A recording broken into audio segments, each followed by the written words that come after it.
इस मुल्क के अंदर ये जो फिरका परस्ती का खात्मा नहीं होगा। और आज देख लीजिए, मैं आज भी कह सकता हूं एक दर्द दिल के साथ, और मैं माफी चाहता हूं, 7 बार आपसे माफी चाहूंगा कि अभी भी बास, मैं किसी का नाम नहीं लेता, लेकिन बास मकाम फिक्र के जो जई उलमा है, जई उलमा तो कभी इस तरह की बात नहीं करेंगे, लेकिन जो बास लोग कहते हैं कि उस मस्जिद में नमाज नहीं पढ़ सकते, उसके पीछे आप नमाज नहीं पढ़ सकते। अगर ये हमारा हाल है तो हम कौन को किस तरह इकट्ठा कर सकते हैं? आपको पता है मैं इन मसाइल पर कम बात करता हूँ, लेकिन ज़रूरी बड़ा समझता हूँ। मैं समझता हूँ ये ज़रूरी चीज़ें। मेहरबानी फरमाएं, किसी जगह भी किसी एक के बारे में भी अपने अकीदे में कभी कोई कमज़ोरी पैदा, कभी ना कोई कमज़ोरी पैदा, इतनी सी भी बात किसी की सुनना, किसी की करना, डिस्कस, हमारा मनसब ही नहीं। और कुछ और बेवकूफ़ हैं। मैं यूनिवर्सिटी में था चंद दिन पहले, तो लेक्चर के बाद एक दोस्त मुझे कहने लगे कि मौलवी एक दूसरे के पीछे नमाज नहीं पढ़ते। मैंने उसको कुछ प्यार की दलीलें भी दी, मोहब्बत की। इसको कहते हैं इल्ज़ामी जवाब हमारे उसूल तफसीर में। मैंने उसे कहा कि एक डॉक्टर से दवाई ले लें, दूसरे के पास जाएं तो कहता है उसे तो पता ही कौन नहीं, तुम गलत आदमी के पास चले गए हो। तो इससे आपको टेंशन नहीं होती? ये रोज़ सियासतदान धमा चौकड़ी मचा रहे होते हैं कि फ़लाना चोर है, फ़लाना चोर है, तो इससे नहीं टेंशन, मौलवियों की टेंशन है तुम्हें। कहने लगा जी नहीं, क्यों नहीं नमाज़ पढ़ते?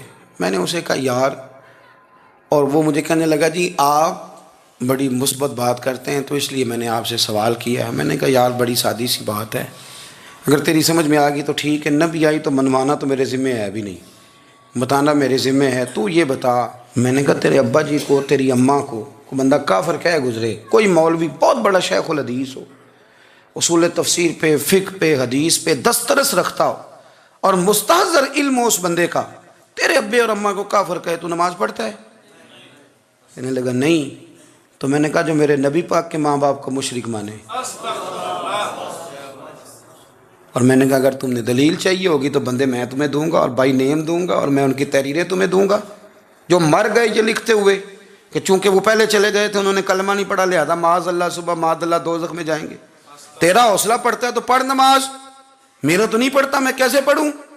और इस कदर कमज़ोर नजरिए का आदमी कि अपने कलम से लिखता है, अपने कलम से अपनी किताब में लिखता है कि जिस मछली के पेट में हजरत यूनुस ने कुछ दिन गुजारे वो मछली जन्नत में जाएगी।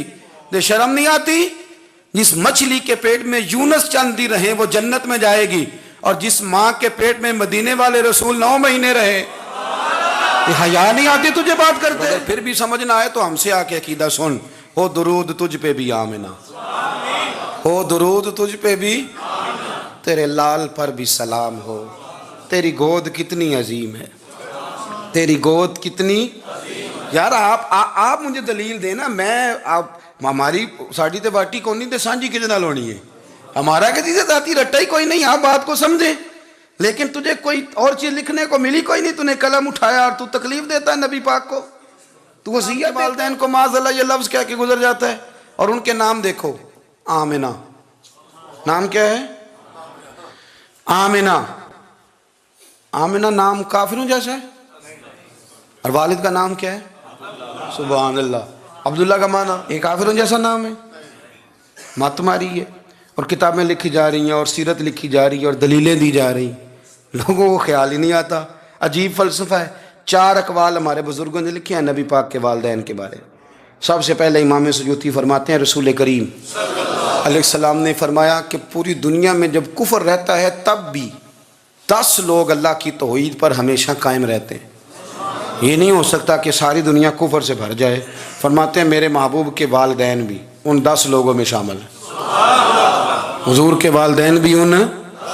और दूसरा कौल आप फरमाते हैं नबी पाक के वालिदैन ज़माना फ़तरत पे थे। ज़माना फ़तरत वो ज़माना होता है जिसके अंदर नबी नहीं होता, तो लोग जिस दीन को बेहतर समझते हैं, अल्लाह की तौहीद के साथ उस पर अमल करते हैं, तो उन पर कोई मुआख़ज़ा। और तीसरी बात यह कि नबी पाक के वालिदैन हज़रत इब्राहीम की मिल्लत पर थे, हज़रत इब्राहीम के दीन पर थे, और हज़रत इब्राहीम का वो दीन है जिसको कुरान कहता है कि वही दीन इब्राहीमी दीन मुहम्मदी है सल्लल्लाहु अलैहि वसल्लम, वही दीन मुहम्मदी है। और चौथी बात जिसको अल्लामा ज़हबी ने लिखा, अल्लामा खिफाजी ने लिखा, काज़ी एजाज ने लिखा, मुहद्दिसीन ने लिखा, हदीस की रावी सैयदा आयशा सिद्दीक़ा रदी अल्लाह ताला अन्हा कहती हैं रात को मैं उठी तो मैंने नबी पाक सल्लल्लाहु अलैहि वसल्लम को रोते हुए देखा। یا رسول اللہ کیا ہوا؟ فرمایا میں نے رب کریم کی بارگاہ میں عرض کی تھی، یا اللہ میرے ماں باپ کو زندہ کر دے تاکہ وہ میرا کلمہ پڑھ لیں، ہیں تو پہلے بھی دین فطرت پر انہیں کنتم خیر امت ان کا اعزاز بھی نصیب ہو جائے تو حضور فرمانے لگے اللہ نے انہیں زندہ کیا ہے، وہ میرا کلمہ پڑھ کے دوبارہ قبروں میں گئے ہیں۔ تو امام سیوطی فرماتے ہیں کہ وہ نبی پاک علیہ السلام کی امت کا اعزاز بھی اللہ نے انہیں عطا کر دیا ہے۔